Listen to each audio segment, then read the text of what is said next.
ñu mën a endiguer loolu et rappeler que ni Sénégal ak Maroc c'est une longue histoire. Sénégal ak Maroc on est lié de par la religion on est lié de par beaucoup de choses. donc lu rafet rek moo fi xaj. lu rafet rek moo fi war a mën nekk.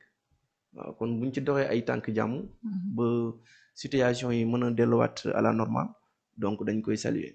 surtout loolu c'est loolu la ñuy ñaan sax le fait que ña nga xamante ne ñoom la ñu jàpp foofee sa Rabat muy les 17 personnes yu bokk si les supporters 12e Gaïndé Allez Casa Lebougui gi ñuy ñaan autorités yi tamit pressé teg leen pression ndax aussi ñooy gis waa Maroc ñoo ngi teg pression la CAF pour que ñu sanctionne le Sénégal te gis nañu aussi à l'échelle internationale les plateaux internationaux yenn ñoo xamante ne nii ce sont des Français di tàkkale sévèrement ki nga xamante ne nii moom moo di Pape Thiaw est-ce que aussi affaire bi jugewul d'une simple jeu à l'échelle continentale dem ba nekk benn problème mondial c'est-à-dire ñi nga xamante ne mësuñoo par exemple bëgg entre guillemets l'équipe du Sénégal aujourd'hui gis nañu réaction yi nga xamante ne ñoo ngi koy am ci kaw Pape Thiaw.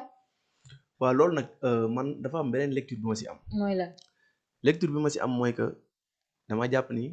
ñi koy def muy français yi. coupe du monde bi mi ngi ñëw. te jàpp naa ni Sénégal bokk na ci équipe yi nga xamante ni. ñoom war nañoo taseeg waa France. et ñu rappelé wu histoire 2001. bi mu amee ak Sénégal ndam bu mu amoon. que ni France ndam boobu ñu amoon ci kawam du ñu ko pardonner jamais à chaque fois dañ koo jàpp. te loolu tamit jàpp naa ni moo waral tey seen position yii que gis nañ ni Sénégal gagné na Sénégal équipe bu am doole la te ci seen kaw la jëm.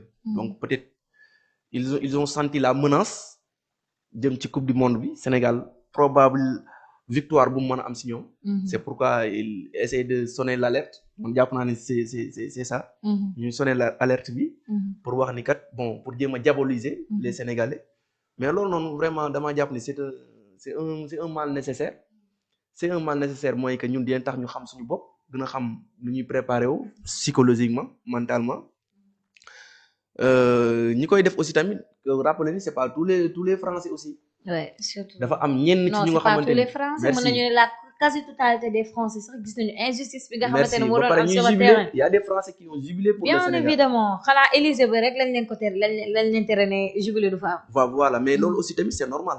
parce que y a des lieux c'est des lieux sacrés quand même. munoo dem si dëkku jàmbur lu toll ni Élysée ngay dem fa di jubilé mën nga am na ay places publiques. yoo xamante ni elles sont faites pour ça. donc ça aussi c'est chaque situation rek dama naan il faut que nga jël yow sa responsabilité personnelle. lan nga ci mbir mi. soo ko xamee rek après di nga xam ba xam aussi tamit il faut savoir se mettre à la place des autres. boo ko defee rek yu bëree bëri peut-être di nga ko mën a analyser lucidement. macha allah loolu. naa Omar billaay Omar tey daf xam nga dama ko taamu loolu moo tax ñoo ngi koy jaajëfal encore une fois jaajëfal naa la Assane si analyse boobu alors ñu dem si beneen point. ñëw cette fois-ci dans le cadre politique à l'Assemblée nationale ñoom nag tey dañu leen sollicité waat dans le cadre de l'affaire des téléphones pour ñu des Agnam Farba Ngom ginnaaw suñu ay information nag ñoo ngi xamal ni moom député bi dañu ko convoqué tey jii sa assemblée les voies et moyens d'une nouvelle levée de l'immunité parlementaire bu monsieur Farba Ngom député et maire des Agnam une fois cette information portée nag ñoo ngi xam ni les parlementaires dinañu def conférence des présidents bu 16 heures jotee incha allah ngir ñu mën a examiner boobee dossier di leen fàttali ne bonne instance devra notamment se prononcer sur la demande de levée de l'immunité condition indispensable pour permettre à la justice ñu mën a poursuivre l'instruction ndax nag jusqu'à présent lépp loo xamante ne nii moom madame le ministre de la justice waxoon na ko jëm ci ñaari téléphones yi jëm aussi ci complot contre état bi nga xamante ne ni soupçonné nañu ko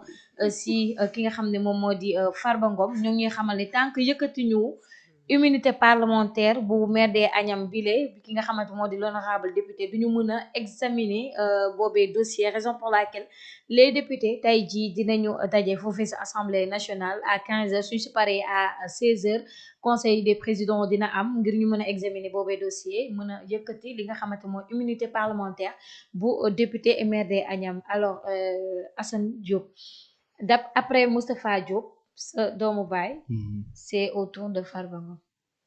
waaw vraiment man de soxna Diarra. dama am gàcce. comment ça. gàcce ci dégg sax li ñuy wax ni dañuy relever waat immunité parlementaire Farba Ngom pour des questions de téléphone portable. Ah, vraiment c'est pas n'importe quelle question de téléphone portable. dama am gàcce xamul tax ma am gàcce. da ngay xool fan lañ commencé woon ak Farba Ngom.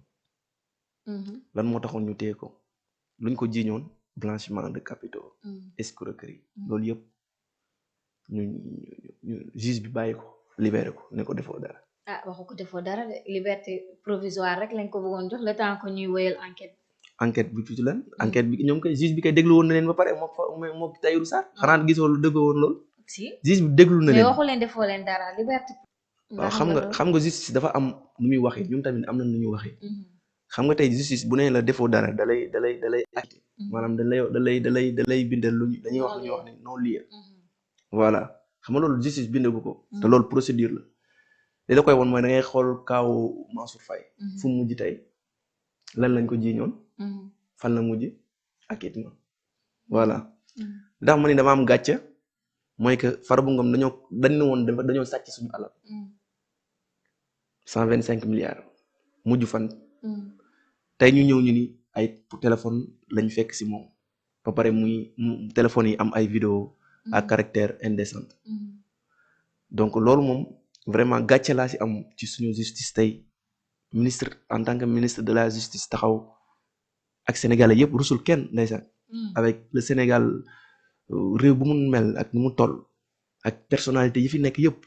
en tant que ministre ngay taxaw ak askan bi di wax ju salte ji di wax ju suufe ji quoi. mais c'est-à-dire man j'ai comme l'impression que gars yi li madame le ministre wax yëpp ñoom vidéo yi rek lañ si retenir mais est-ce que vous vous rendez compte de la gravité des choses. de quelle chose.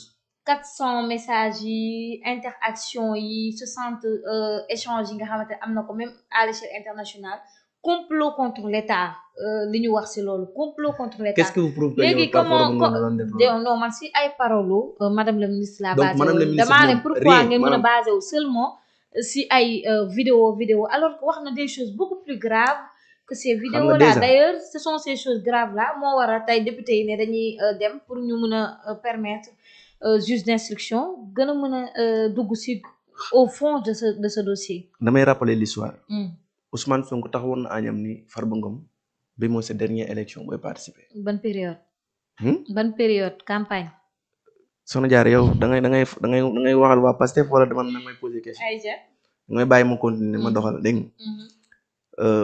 Farba Ousmane Sonko taxaw na añam ni Farba Ngom bi mooy sa dernière élection. bañ ci jógee Farba Ngom dugg kaso Ousmane Sonko taxawaat ni ministre de la justice doo autorité publique autorité politique nga su ma la waxee defal nga def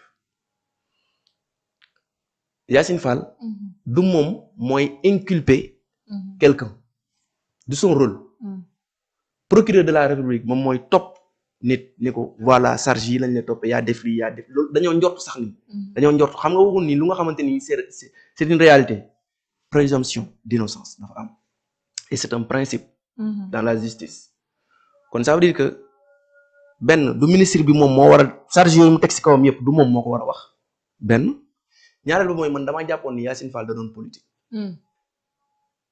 te lu tax ma wax ko mooy dama koy wér ci Ousmane Sonko lu mu waxoon ministre de la justice de autorité publique mais autorité judiciaire mais autorité politique la donc tey charge yi ñu wax yëpp on va essayer de voir avec le temps. bu ñu lever immunité parlementaire am dinañ ko déglu. mais nag loolu du lu bees fàttalikul dossier Badara Gadiaga tey anamu. libre lan la ñu waxoon Badara Gadiaga dafa amoon ci compte am Wave ak xaalis bi nga xam moom la ñu bëgg a déstabiliser le Sénégal xam nga déstabiliser réew du ay caaxaan. donc et comment un prisonnier nekk prison di déstabiliser réew xanaa kon ñun léegi suñu sécurité baaxul. mais lu muy lijjanti bu dee moom koy lijjanti ci téléphone bi nag. donc kon ñun on n'est pas en sécurité l'État n'est pas en sécurité. bu dee benn détenu bu nga xamante ni fu mu nekk administration pénitentiaire mu ngi fa ñoom ñooy veiller à la sécurité di veiller ci li dugg ak li génn ci prison bi. benn prisonnier mën a nekk prison mën a déstabiliser tout le pays loolu nag vraiment kon Sénégal ñun ñëpp kon war nañoo jaaxle nag.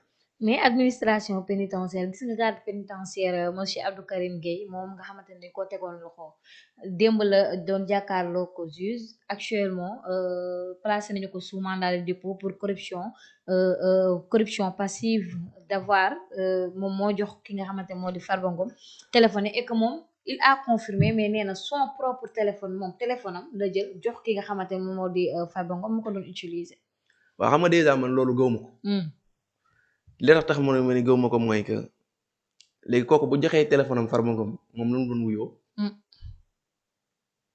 wala instant bi ñuy fuyee biir nekk Farba Ngom dañoo fekk waa ji moom mu jox téléphone am Farba Ngom di woote mu toog di ko xaar. non waa ji moom moo wax loolu. waaw dégg nga lu ma wax waaw dégg man ay question yow li nga ma wax nii dama lay posé waat yeneen question pour war na ne lii daa yanuwul maanaam.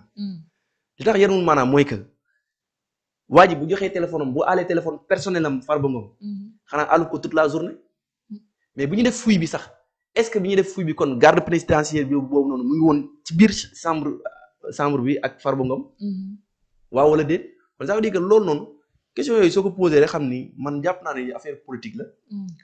def nañ erreur mooy que ñaari personnes yu bokk même dossier ñu bàyyi kenn ki téye keneen ki amuñu leneen lu ñu koy layee lu dul sosalaat ko man damaa jàpp ni lii yëpp ay dañ koy sosal. et avec le temps dañ ci xam dara.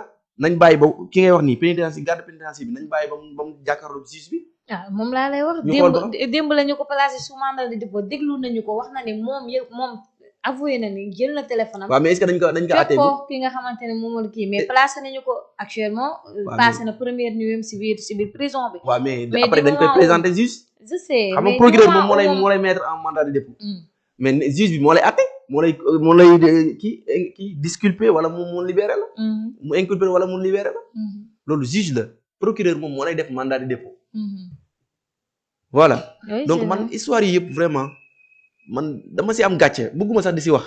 parce que Sénégal fu mu nekk ak adduna bi li fiy xew ñu war a tal leneen ñu war a liggéey Sénégal ñuy nekk si ay problème mu téléphone affaire yu ñàkk ful la lu ñàkk fay lu nga xamante ni man damaa gëm ni. politique kase la parce que tuuma yi tegoon nañ ko ñeneen te instant bi ñoom ñibbi nañ Mansour Faye amul lenn luñ ko waxalul ci lu ñaaw anamu tey ñibbi na këram